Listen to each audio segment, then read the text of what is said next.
Howdy all you cats and kittens, Ross Erosion here, and on this episode of Tripod I am joined by Chelle Neff. She is the founder of Urban Betty Salons and also the co-founder of Weird Homes Tour. She's married to that other guy who started Weird Homes Tour. You can listen back to a couple episodes ago when I talked to him about Weird Homes. But on this episode, we're not talking Weird Homes, we're talking all about Urban Betty. And specifically, we're talking about how Urban Betty is dealing with this coronavirus, what Chelle has done right and wrong in building her business, the importance of mentors when it comes to being an entrepreneur, that her belief that there is no such thing as competition, and then we have a little bit of fun with a game I call Hair Salon or Professional Wrestling.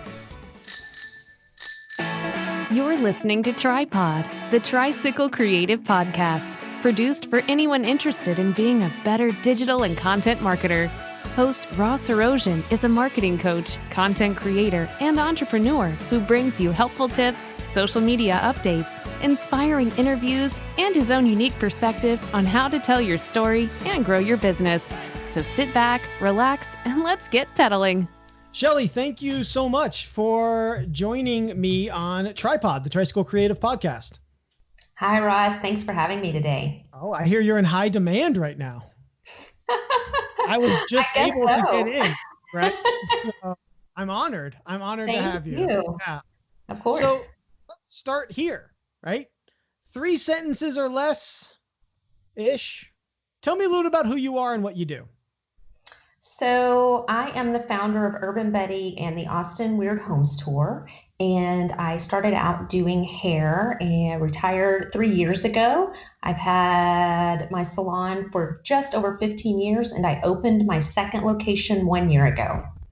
And Urban Betty, for those not in the know that don't know, that's the salon that we have addressed. Like that's the salon piece. Yes. We talked prior episodes with your husband, David, which is how I met you also, about the Weird Homes Tour.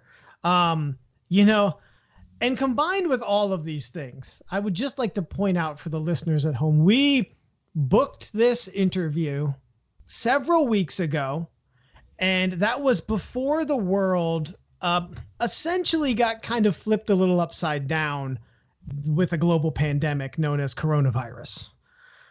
So some of the topics that we have here, there may kind of be interesting topical related questions or answers here. So I guess the place I'd like to start, but I don't want to linger a lot here because I want to focus more on the, your learnings as a serial entrepreneur for the takeaways for our listeners.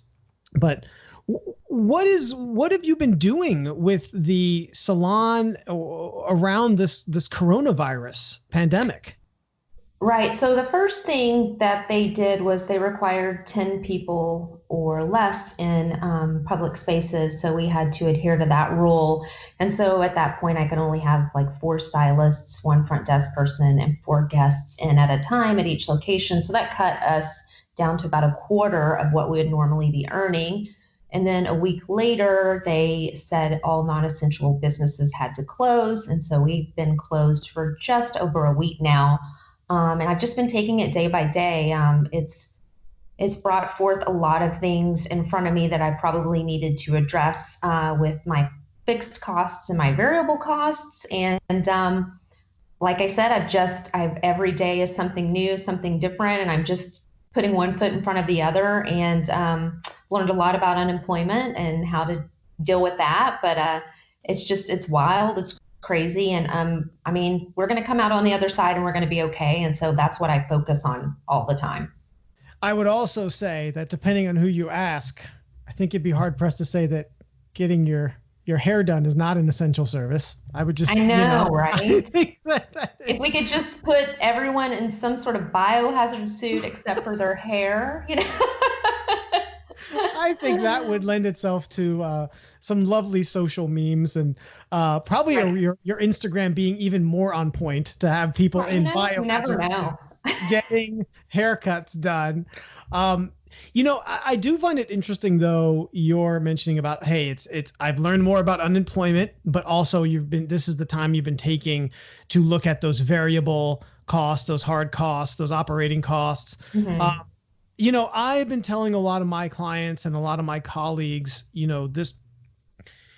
your business, this is going to go away, right? But that doesn't necessarily mean that your individual business landscape is necessarily going to go just back totally as is or as it was. Right. And I think it's been a very interesting and I would even go so far as say useful time, even for me, to look at those things, look inside. Like I had a colleague say, work on your business instead of in your business. Mm-hmm. Mm-hmm. And that's been where I've been. And I think that's where I'm encouraging a lot of my clients to be, is to, look at those costs. What can you cut? I mean, the fact that you might be even now operating your business virtually, you may now say, what the hell? I don't need that rent. Like, I don't need to do that anymore, or I don't need to spend money on this particular thing. Or maybe I can even evolve my business in a new or different way, find ways to bring services online. So I think it's interesting. Yeah, it is interesting. It's one of those things that I had already started reading the book Profit First, and it was, You're teaching. a profit firster? Me too. I'm like halfway through it, and I created all the accounts and was starting to like divvy up where I'm putting everything and breaking everything down. And now I'm like, okay, that's coming to a grinding halt until we go back into business. But it's funny how I was already starting to look at my operating expenses. And, in the salon industry, it's really tough because the average margins for salons that are doing quote unquote well are only 3 to 5%, and most only run on cash flow. So when I started looking at, they're like, you should only have whatever 45% operating costs. And I'm like, what? All these things that I'm not quoting probably the right numbers off my head right now, because it's still very new to me. Hold you to them. Yeah, thank you. But I was like, oh my God, I think my operating expenses are 95% from last year. But he's so good in the book where he's like, everyone, this is normal for everyone. This is why you're reading this book. This is why you're learning. If you already had it figured out, you wouldn't need to be here. And I was like, okay, good. I'm not. Mike Mikalowicz, I think, has now done a good job of me knowing who's in my tribe. And I feel like the first question I should ask is like, hey, have you read Profit First? And if they say yes, I'm like, we're probably going to get along and we're probably going to understand. And if they say no, I'm going to be like, you should probably read Profit First. I've run my business not truly from day one, but I mean, close to it, with Profit First. And that's awesome. I wish I had. if this is your first episode listening to Tripod, go back and listen. I have an episode with my bookkeeper who is Profit First certified, and we talk all about Profit First. So that is a good investment of your time right now. Yeah. Go back and listen to that episode. It's fantastic. So let's go back to a time, a better time, I think, a non-global pandemic time. How did Urban Betty get started? So I did cosmetology in high school, and I graduated from high school. I'm old, in 1995, and I wasn't going to press you for that year. That's okay. You know what? I shouldn't be ashamed of that. I'm like, be proud. So I started doing hair. I mean, I had my license when I was 18. I started doing hair, and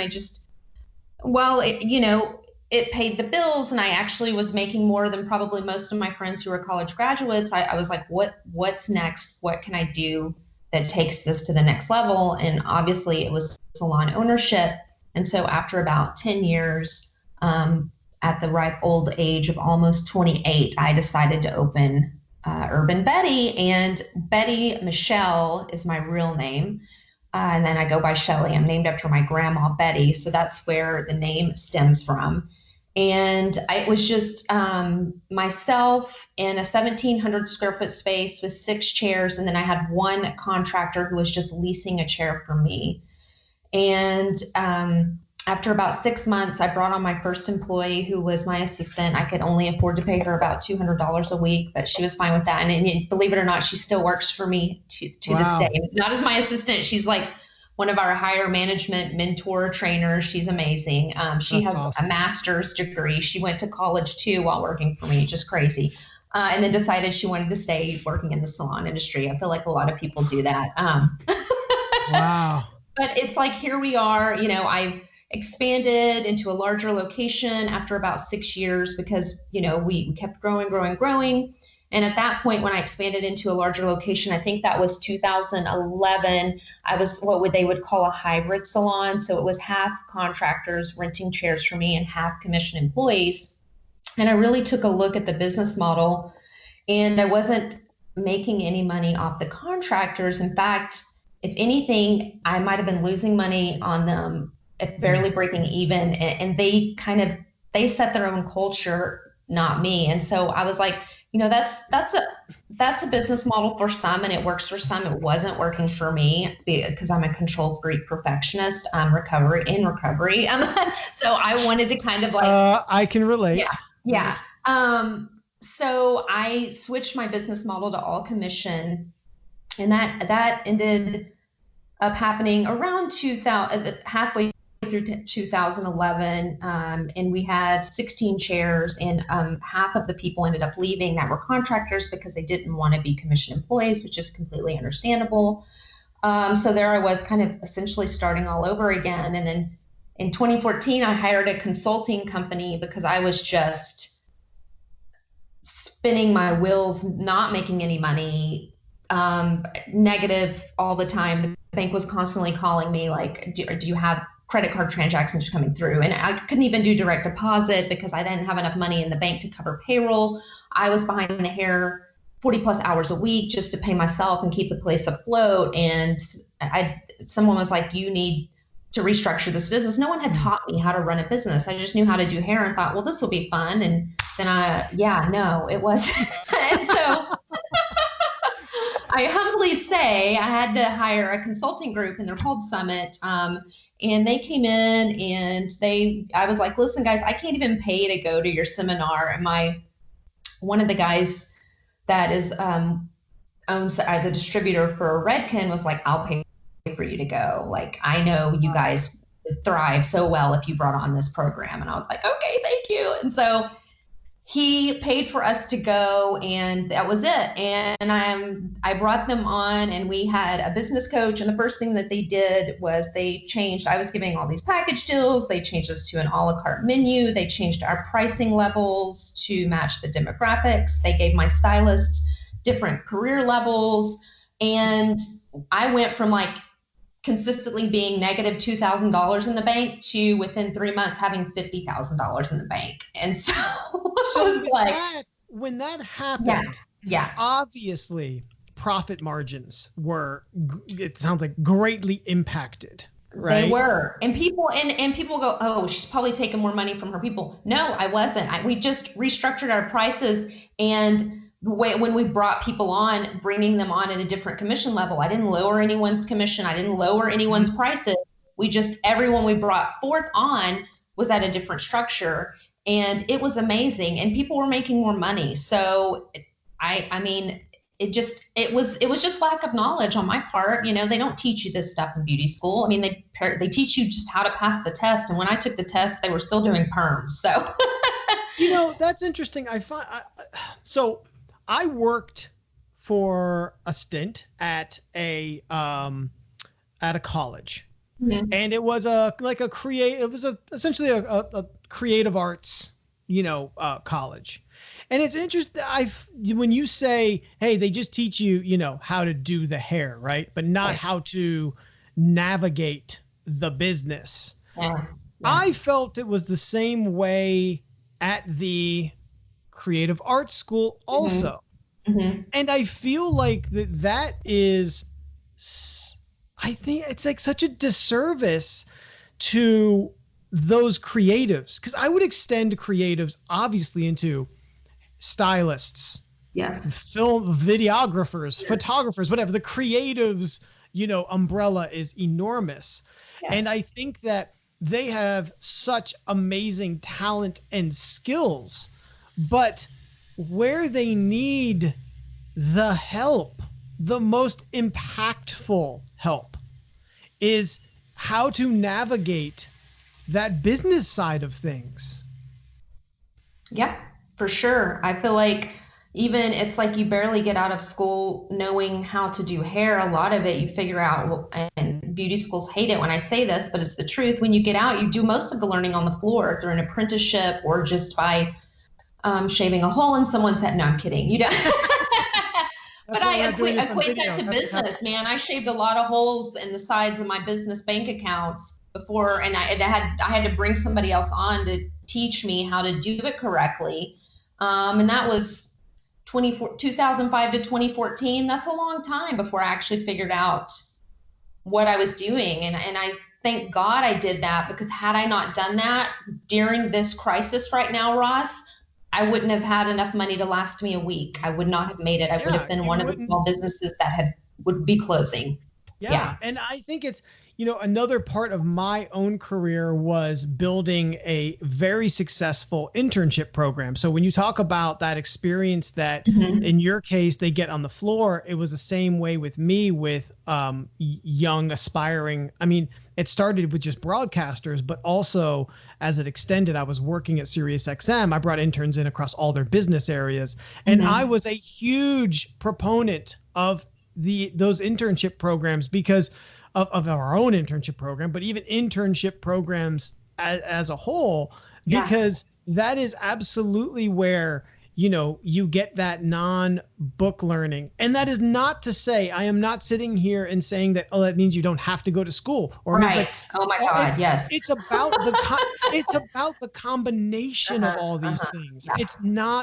It's about having them access to all of them and the ability to, learn from each of those, from the technical, if you will, the book learning, the instructors, to the quote unquote real world with an internship. Yeah, nothing teaches you like life experience and actually being out there and doing what you are doing. And schools can only prepare you so much. It's not their fault. They're giving you what they can give you. But a lot of what you're going to learn is life experience and just jumping in the pool. Yeah. And that, again, that is not to say that one is necessarily better than the other. It's about the combination of them all. Correct. And that's like, for me also being like, I had successful throughout my career roles and everything like that. But when I started my business, that was all new to me, I had never properly done sales before. Now, I guess I was lucky because I'm just an endless nudge. Like, I am never content.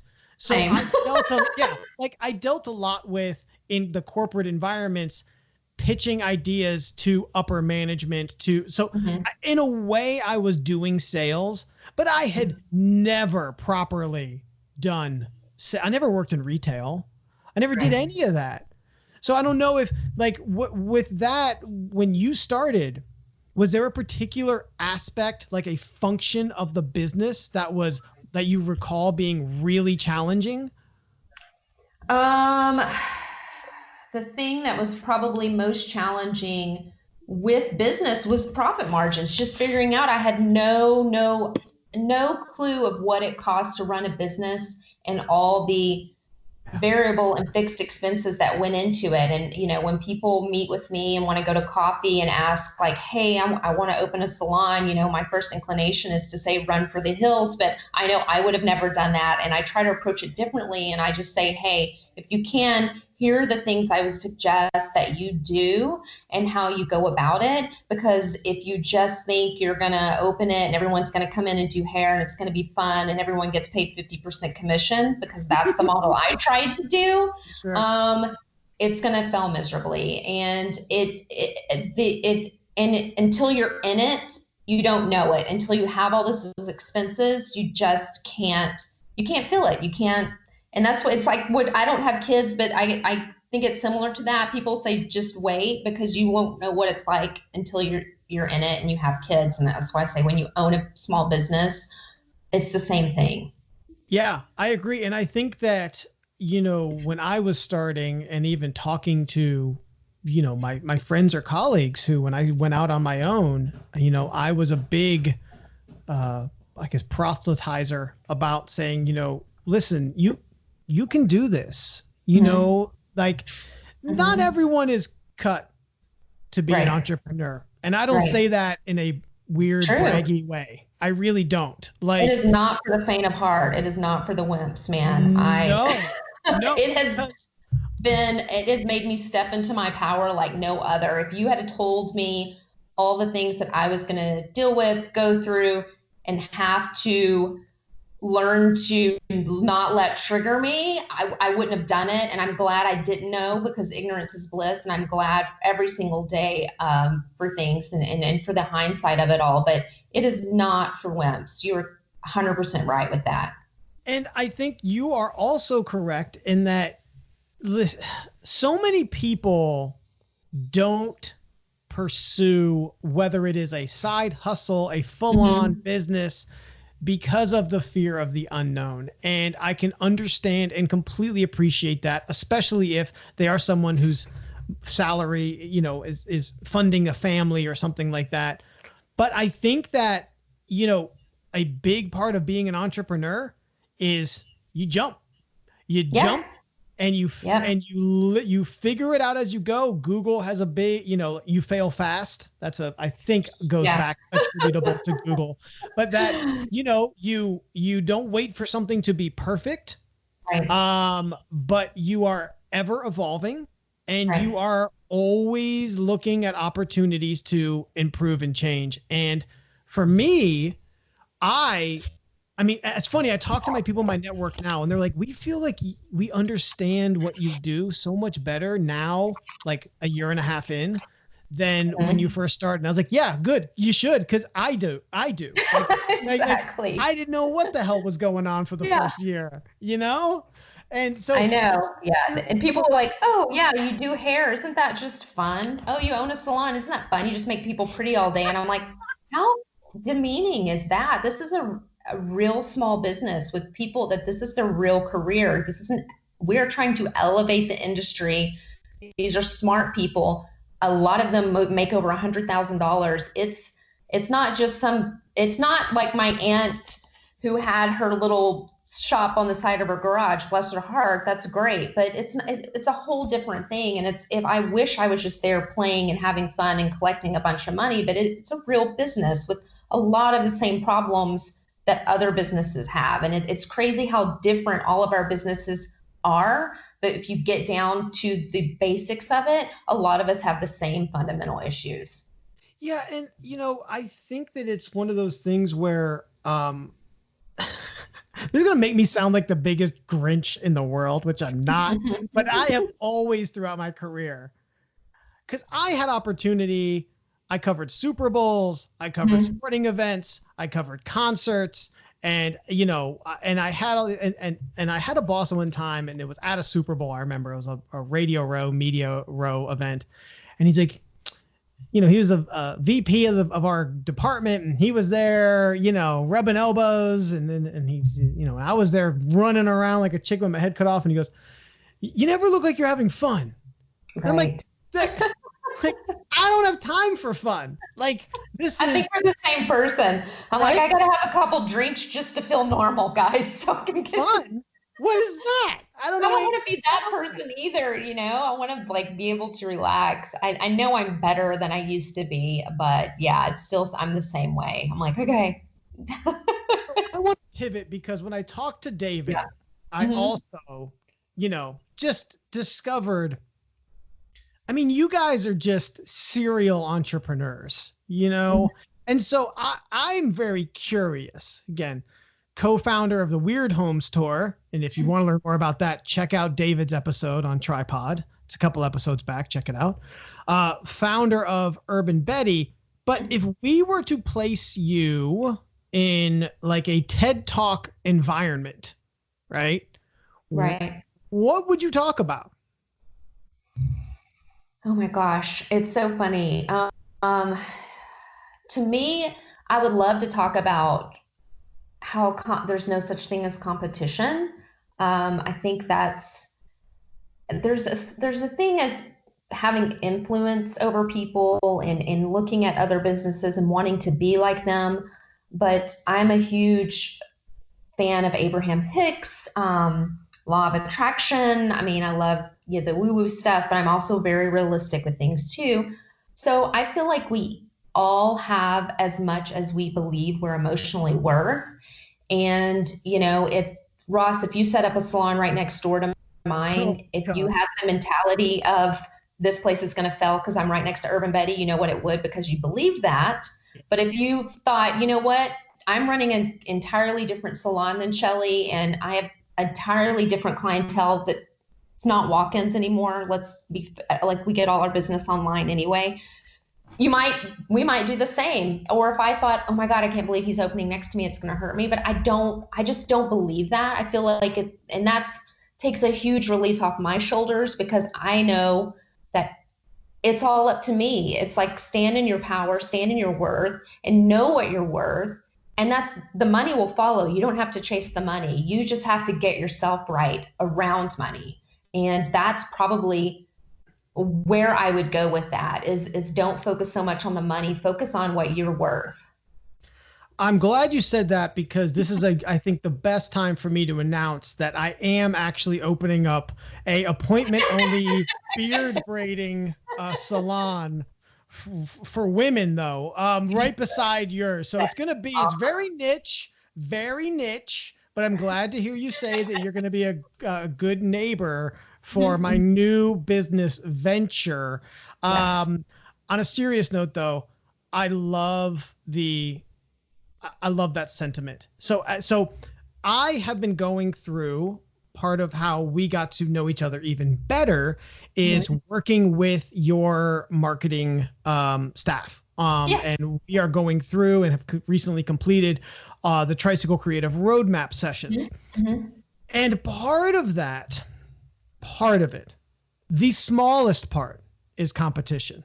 And I tell people that intentionally, because 90% of it is focused on you, the business. Right. Just like, put your blinders on and move forward. Quit looking at what everyone else is doing. Do what you're going to do and innovate. Yes. It doesn't. You do you. You do the best you can. And this is what I tell people when we go into this competition section. I say, we're going to spend some time on this, but here's the deal.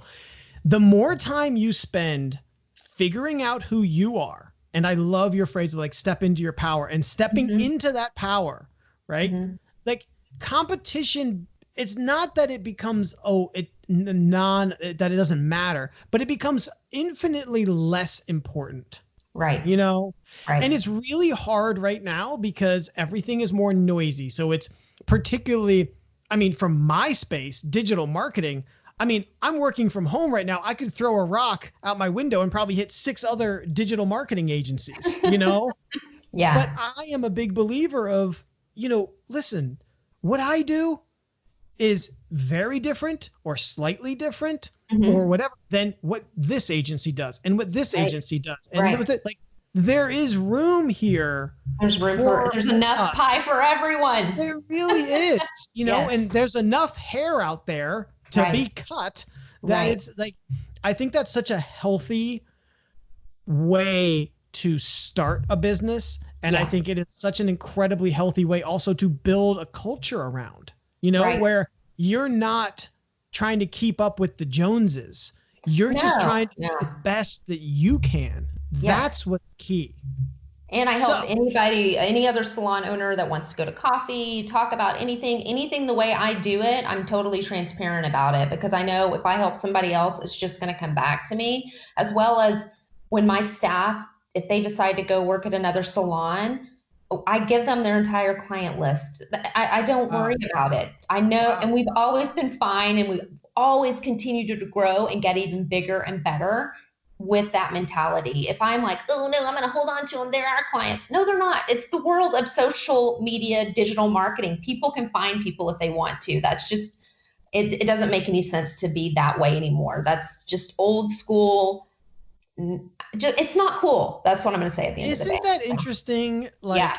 Just the, I think we're going to talk a little bit about this in a little bit, but like I very early middle school, high school, college got into like Eastern philosophy, particularly Taoism and mindfulness. And I'm a bit like, I just feel like that and I talk a lot about like calories and energy, right? Like I don't have the energy to give to maintain the negativity or the part of like you said, like holding on to all that.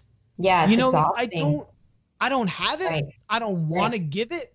Right. I only have so much, and all of us, we only have so much energy to give. Is that really where you want to invest it?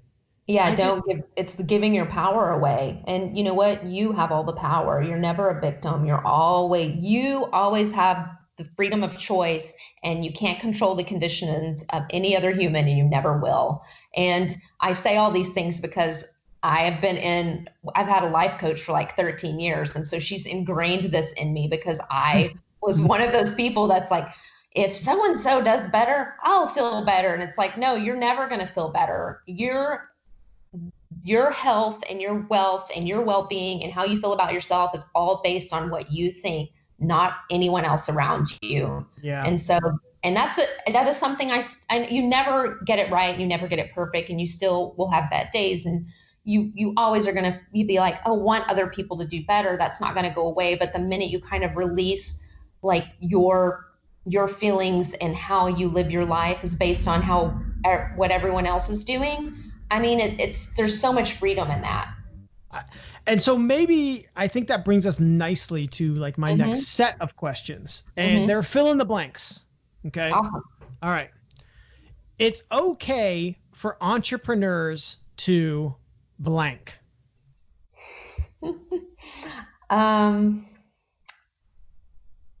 To make mistakes. Yeah. I think it's almost ingrained. Yes. That good on you. If you come in as an entrepreneur and you make no mistakes, like that's impossible. I would actually argue your business might be kind of boring if you don't. I mean, and that's I've learned the most and I've evolved the most from mistakes that I've made. So you want 100%. To make mistakes. Okay. Yes. Next one, relatively kind of related. It's not okay for entrepreneurs to blank. Attack other businesses or judge what other businesses do or the way that they do it. Especially right now with the current pandemic, I think I see a lot of that going on. And, I don't it's weird. I don't understand it. Right. I mean, I think, interestingly enough, again, with what we're currently going through with this coronavirus, I have found myself closer to my clients and my colleagues, and probably by some extent, even my competition, because, it truly is a situation that's incredibly rare that we are all in it, together. It's the first time I feel like in human history or in my history. Yeah. And I really hope that maybe this is just the very optimistic, maybe overly positive, but that's where I want to be, that we come out of this changed people. Oh, there's no way we wouldn't be. So, yes. I really hope that is what, there's been such loss and such tragedy, literally globally, this is not a regional or a national or this is a global thing. And I think interestingly enough, brought us together maybe more than ever. And I hope we see that when, not if, this gets better. So right. And how we all handle it is going to be different, and it's not right and it's not wrong. It's just what is, and that's what I want, that's the view I want to have on other businesses, is not judging if they do business differently, because my business has continued to change and evolve and do things in a different way. And I always have to remember that when I look at other places, and I'm like, oh, they shouldn't be doing it that way. And I'm like, well, we just don't know yet. You didn't know either. Yeah. Someone walked by what you were doing a while back, and maybe they said something, maybe they did, but yeah. They still do. You've mentioned a couple times throughout this, when you mentioned a life coach, you had mentioned a certain aspect of. I need lots of help. I don't believe that at all. Oh, I think we all have support systems, yes. But I wanted to, it seems like, is there an aspect of kind of, I don't know if the right word is, if it's spirituality or positivity, yes, that you bring into your life, and maybe by extension into your business? For sure. Those things are never separate, even though we want to say they are. Your spirituality, your relationship with God, spirit, universe, whatever you want to call it, directly reflects your connection with your business, your connection with others. Like, it all flows as one. It's all together. And I know, it's wild, but it is. And I look at it that way, as my business is a direct reflection of me. And if I'm not staying grounded and staying connected, it's going to reflect that. If I'm having a hard time at home, or there's been, I went through a divorce in 2007. And my business was probably doing its worst then, at its lowest, the most debt. And when I look back on my life, when I was struggling the most personally, so was my business. And I feel like they are direct reflections of each other. And so you have to have that mentality and look at it. And I even do that with my employees. If I see, they have one-on-ones with managers, and we look at, if their numbers have gone up or gone down. And a lot of times you can directly correlate things that are happening in their personal lives to things going on in their business life. And bringing that empathy into that will change people's lives, because a lot of corporate places, they don't want to know that. They don't want to look at as a human.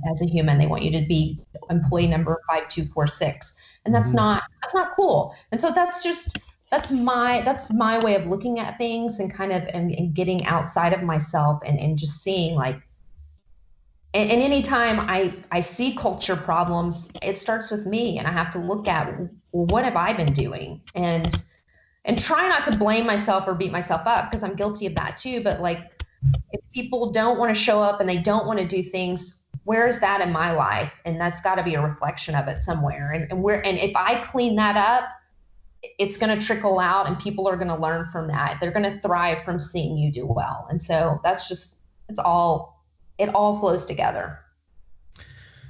I have one last thing that I want to,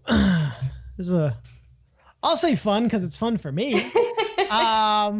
So I have a list of things here. Now, I've also learned a lot. Let me say, I learned a lot from all my clients. When I go through the roadmap sessions, I am invested. I'm very Socratic about it. So I end up learning a lot about the business. So I have learned more in the past month or so about women's hair than I think I have ever known, ever. So what I have come up with here is a list, and I want you to tell me if it is something that you would find in a hair salon. So it could be a hairstyle or a piece of equipment, or if it's a wrestling move. So a WWE name of a wrestling move.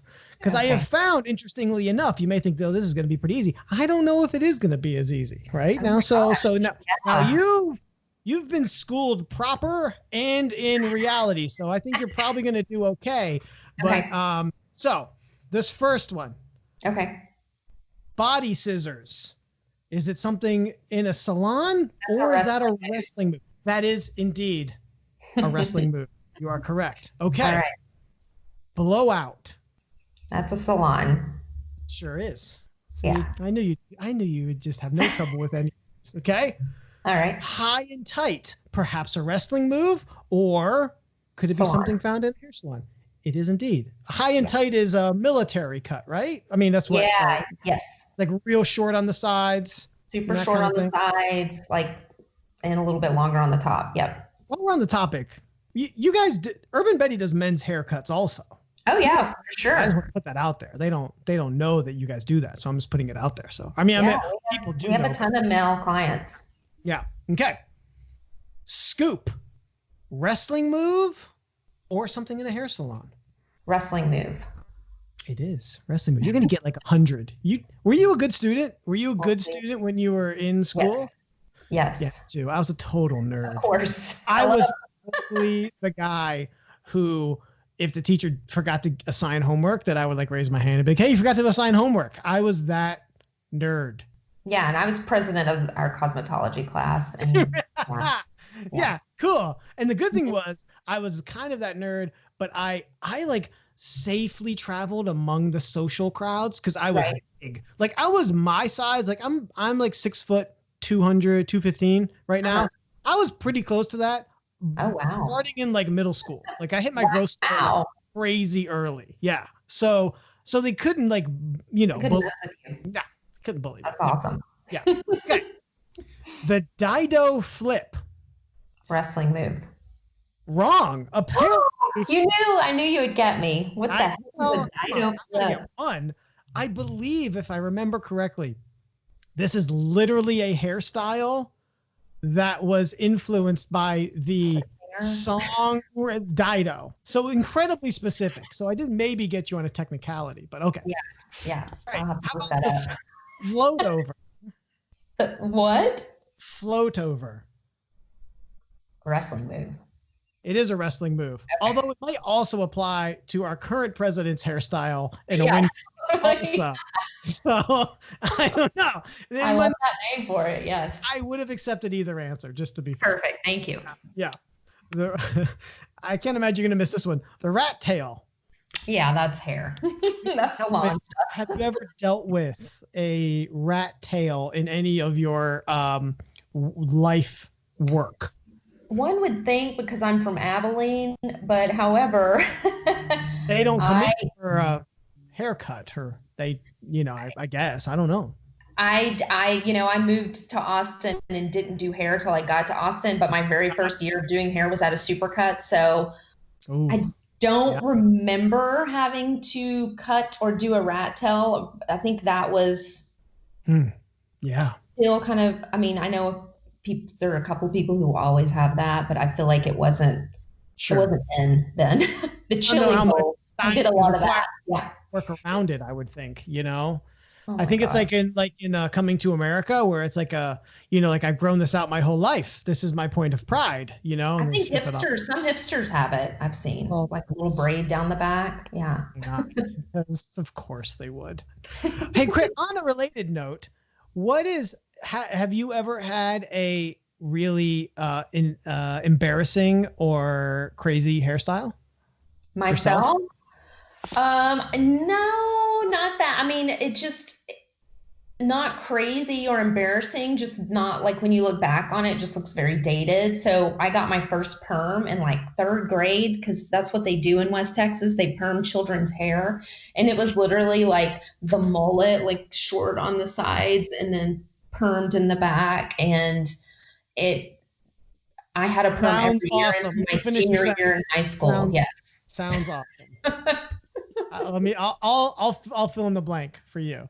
It sounds awesome. Thank you. I got 2 more. You're welcome. Okay. Crossface chicken wing. Wrestling move. Something in a hair salon. Wrestling move. For sure. It is. And the last one. Yeah. The last one. Liberty spikes. Something in a hair salon. That's a hairstyle. Yeah. I hung out with some punk rockers in high school. So. Well, it brings this quiz section to an end, but I was going to tell you, Liberty Spikes was just one of my many I'll say embarrassing at this point, hairstyles for Right. sure. Did you use Elmer's glue? I sure enough did. I did, because I have really thick hair. So Yeah. I did use Elmer's glue. Yeah, of course you would know that. I mean, Yeah. I tell people that and they look at me a little side, but of course I tell the person who runs a salon, they know all about that. I also had a red mohawk. So Wow. I went through a particular punk stage in my collegiate. What year was this? Okay, Last year? It's funny. Probably somewhere between 2002 and 2004. Probably like Wow. 2003. Yeah. Because I was in college, and it was like definitely after I broke up with my high school girlfriend, and that's when as a male in college you really go off the rails. Right. So that's when I really got into punk rock. And so, hairstyles ensued to the point where my mom I had to wear a hat in my mom's house when I went to visit her. She didn't want to see. That's great. It. Yeah. So, I wanted to dye my hair black in 8th grade, and I am so thankful my mother did not let me, because I had blonde hair, and everyone who did it looked bald when it grew out. And I was like, oh, thank you, mother, for not letting me dye my hair black. Wouldn't that have been a lot of maintenance too? I mean, and my skin tone, I look horrible with dark hair, but you don't care when you're trying to be like a cool chick hanging out with the heavy metal kids, you know? Yeah. Listen, I was the coolest kid that could be when I had my red mohawk and may or may not have had an eyebrow ring. I don't want to talk about it. All right.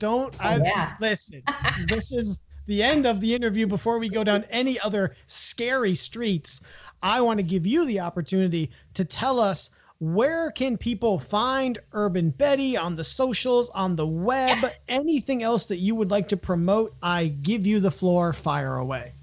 Awesome. So on Facebook, it's facebook.com/Urban Betty Salon. Twitter is, we're just at Urban Betty Salon. Instagram at Urban Betty Salon. My personal Instagram is at Urban Betty. And on LinkedIn, it's just LinkedIn at Urban Betty Salon. Yeah, your Instagram game is. And I've only gotten on the TikTok. Yeah, there you go. Thank you. Yeah, your Instagram is definitely on point. So, David, I'm a social media nerd. I love it. I like to really learn it. And David and I, actually, my husband David and I, for those listening, met on Twitter. So that's really story. Yes. Oh, yeah. Who did? Yeah. Okay, we won't talk about, but who did most of the courting on it? He did. He did? Yes. Yeah. Wow. For sure. My opinion You'll have to ask him the story. Well, my opinion of David just got so much higher, and it's already so high. So that's pretty impressive. Just pretend that you want to interview an entrepreneur. It works. I mean, appeal to the person's ego. Yeah. I have a show to do it. This is actually, this is all a ruse. I don't care at all. This is all just a elaborate dating show. You made up your wife. That's great. Made up my whole business just around. That's awesome. This is really the long run here. It's a big investment. My wife and I, we met on Match. So we both awesome. like the same people-ish. So well, thanks again for joining me. Everyone out there, please check out Urban Betty. Obviously, Chelle has thrown the invite out there. If you are an aspiring, and Chelle, stop me here if I'm, but aspiring entrepreneur or salon owner or anything like that, certainly feel free to reach out to her. And we will see you on the next episode when the pandemic hopefully is over. And we're talking about much better other things like around marketing and business and all that good stuff. But in the meantime, you can check out show notes for this episode and all of our other episodes at tripodpodcast.com. Head on over there, subscribe, listen, do all that good stuff. And we will talk at you next time. Thanks for listening to Tripod. Be sure to subscribe and rate the show on Apple Podcasts, Google Podcasts, Spotify, Pandora, Stitcher, or wherever you listen. Show notes can be found at tripodpodcast.com. Connect with Tricycle Creative on social media at Hello Tricycle and learn more about how we can help you with your marketing at tricycle-creative.com.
All right, bye. Bye.